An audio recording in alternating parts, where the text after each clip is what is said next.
Okay, you should have your portfolio in front of you, open to page 78, and you should have something to write with. All right. On page 78, there's this lovely picture of this plastic pollution in the ocean. As we scroll down, we see that there's this build knowledge section, and that's what we did the other day in class. We read that intro. So now we're going to brainstorm ideas. Remember, this class is all about practicing debating and discussing and describing.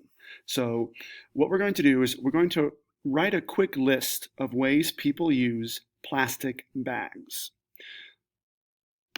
So the first suggestion that the book gives us is to clean up after pets. That makes sense. We've all walked a dog before, and when it does its business, we use a little plastic grocery bag to clean up after it. Now, they put an H here in parentheses to show that this is used at home. H stands for home. All right, let's look at another example that the book gives us. All right, the obvious one would be to carry groceries. All right, and they put an S here because it's at the store. So I want you to write this down. All right, we carry groceries at the store with plastic bags, and then put an S there. Now remember, if you need to pause the video to write things down, you can do that. So for these other two examples over here, I want you guys to come up with your very own. All right, come up with 2 ways people use plastic bags. Think about it. How does your parents use plastic bags in the home? Or when you go shopping with your parents, what else are plastic bags maybe used for at the store? I know that when you check out, they're all put into plastic bags, but or is anything put into a plastic bag before it even gets to the register? So go ahead and pause the video and think of 2 ways people use plastic bags, and make sure you put an H if it's used for home or an S if it's used at the store. We'll be doing the exchange ideas portion and this bubble chart when we do the pull-out section, when I pull you out to the front of the classroom. So now let's go over to page 79. So on page 79, it's the build word knowledge section. There are going to be 4 vocab words. We will actually, over the next couple days, be learning 9 new vocab words that will be on a quiz on Friday or on Monday. So first, let's look at this one. It's pronounced dispose.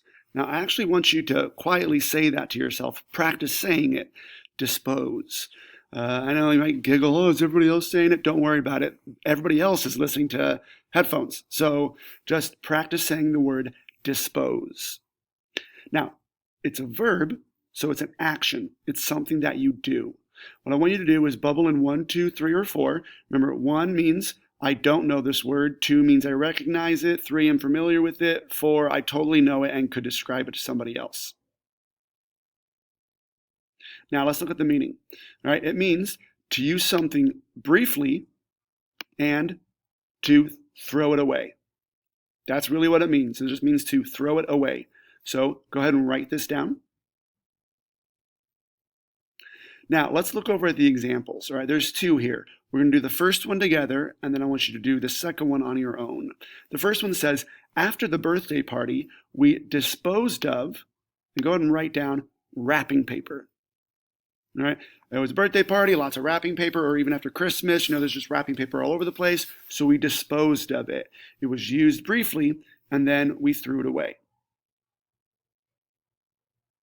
So now for this next example, it says, I need to clean out my closet and dispose of. So go ahead and think of something here that you might need to throw away that's in your closet, and then write it down. Now let's go on to the second vocab word. It's pronounced legislation. Go ahead and say it. Legislation. Legislation. It's a tough one. Now it's a noun, which means it's a thing. All right, go ahead and bubble in 1, 2, 3, or 4. 1 if you don't know, 2 if you recognize it, 3 if you're familiar with it, or 4 if you know it. Now, the definition is a law or group of laws, right? There's been a lot of legislations talked about in the news, especially with the new president being elected. What legislations is he going to create that might affect your life? So let's go to the first example. It says, our town has legislation that prohibits skateboarding on sidewalks. Now, prohibits actually means forbids or stops. So go ahead and write down in parentheses right here, stops. This is one of the things they ask you to do, so I know that you're actually watching the video. Right? So stops, just so you know. Our town has legislation or a law that prohibits or stops skateboarding on sidewalks. So example number 2 says, one important piece of legislation the government passed is that blank. I actually want you to write down your own idea, and I will give you several to choose from. In 2016, there were a couple legislations or laws that were passed or kind of hot topics in the news. One was that people should be able to use whatever bathroom that they feel belongs to the gender they associate with. All right, so that was one piece of legislation. All right, another one was actually plastic grocery bags. If you've gone to the store with your parents, like we've talked about, they're now charging you for plastic grocery bags as a way to try to get people not to use them so much and to get reusable ones.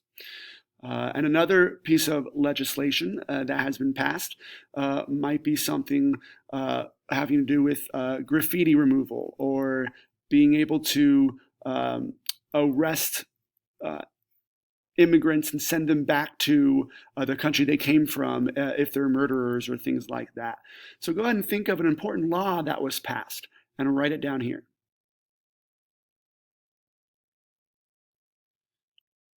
All right, let's go on to vocab number 3. This is litter. It's an easier word, but go ahead and pronounce it anyway. Litter.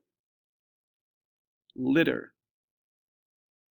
Now, this is actually a verb, to litter, meaning that it's something that you do. Go ahead and bubble in 1, 2, 3, or 4 if you're familiar with this. I expect that a few of you guys might be more familiar with this one than you have been with the other two. So let's go ahead and look at the definition. It is to leave trash lying around. Right? We've all probably done this, unfortunately, but that's what littering means. Right? Leaving trash on the ground. Now, you do have to be careful with the word litter because it's also a noun. The trash itself is also sometimes called litter. Oh, we need to pick up the litter. Right? That means we need to pick up the trash. But this form here is the verb, to litter.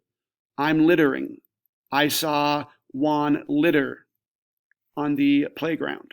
Right? That means he left trash lying around. Let's look at the first example. It says, the mayor signed a law making it a crime to litter in, and this example is public playgrounds. All right? So it says, the mayor signed a law making it a crime to litter in public playgrounds. Makes sense. We don't want kids playing in trash. Let's go ahead and write that down. And then for the second example, it says, Ellen got in trouble for littering when she blank. Well, we know what litter or to litter means. So what did Ellen do that was littering that got her in trouble? Let's go ahead and write down your own idea in the blank here. And now let's go to that last word, pollute. Practice it with me. Pollute. Pollute. Kind of sounds funny if you say it too many times. So it's a verb, again, something that you do. Go ahead and bubble in 1, 2, 3, or 4 with how familiar you are with it. And now let's look at the definition. To use harmful materials that damage or contaminate the air, water, or soil. Now, not knowing what the word contaminate means, you can look at this sentence and go, well, it must mean something similar to damage. So contaminate means to infest or to ruin. So in the first example, it says one way to pollute the air less is to ride the bus instead of driving a car. And that makes sense. Every car that we drive, most cars that we drive put out pollution in the air. It pollutes the air. So if we're all riding one bus instead of all driving 50 cars, then we're going to pollute less. So after you've written this down, let's work on our own idea here. It says, whenever you blink, you pollute the environment. So what can you do that actually pollutes or damages or contaminates the air, water, or soil? Don't say driving a car, because we just talked about that. But whenever you blink, what could you do that puts either smoke or smog in the air? What could you do that actually hurts the water? Right? Things that you might dump down the drain that you probably shouldn't. Or what do you do that might pollute the soil? So once you have this done, I want you to go ahead and bring it up to me and show it to me so you can get credit for this.